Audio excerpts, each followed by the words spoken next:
In the 1600s, the Dutch East India Company used hundreds of ships to trade goods like silk, gold, porcelain, and spices. Running such a large company was expensive.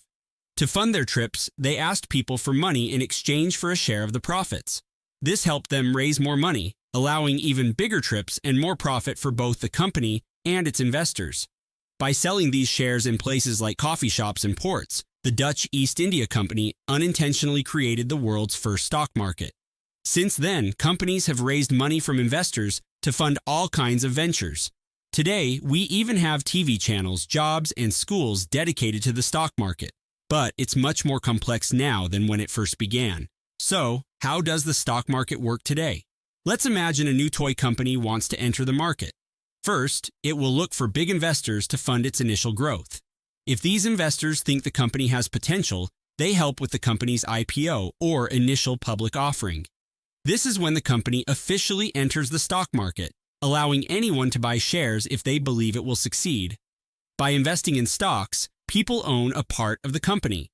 Their money helps the company grow, and if the company does well, others will also want to buy shares. As more people buy shares, the stock price rises, increasing the value of the shares that early investors already own. This growing interest in the company raises its overall value and allows it to fund new projects. However, if the company starts losing money, investors might sell their shares to avoid further losses.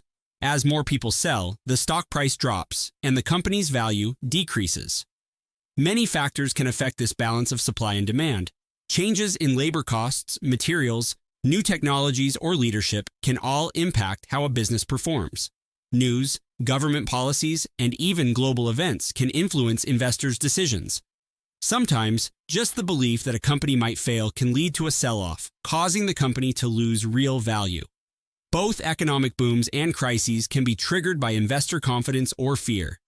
That's why many experts suggest investing for the long term instead of chasing quick profits.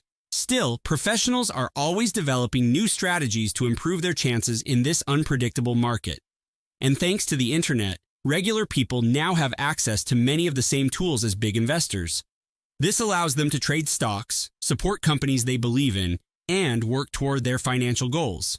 Investing is the first step.